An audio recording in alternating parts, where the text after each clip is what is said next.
நிச்சயம் நிக்கிட்டா. திருவொற்றியூரில் கனமழையால் 100 ஆண்டு பழமை வாய்ந்த ஓடு வீடு சரிந்து விழுந்தது. வீட்டின் உள்ளேயும் சாலையிலும் ஆட்கள் இல்லாததால் பெரும் விபத்து தவிர்க்கப்பட்டது. சென்னை திருவொற்றியூர் சன்னதி தெரு அருகே உள்ள நெல்லிக்காரன் தெருவில் 100 ஆண்டு பழமை வாய்ந்த ஓடு வீடு இருந்தது.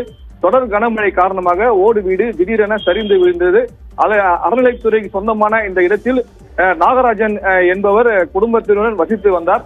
அறநிலைத்துறை நீதிமன்றம் சென்று வீட்டில் உள்ளவர்களை வெளியேற்றியது. சில மாதங்கள் இந்த வீட்டில் யாரும் வசிக்கவில்லை. இந்த நிலையில் திடீரென கனமழை பெய்து வந்த நிலையில் வீடு திடீரென சரிந்து விழுந்தது. அதாவது அந்த பகுதியில் அதிகமாக மக்கள் நடமாடக்கூடிய அந்த சாலையில் வீடு சரிந்து விழும்போது ஆட்கள் நடமாட்டம் இல்லாதால் பெரும் விபத்து தவிர்க்கப்பட்டது.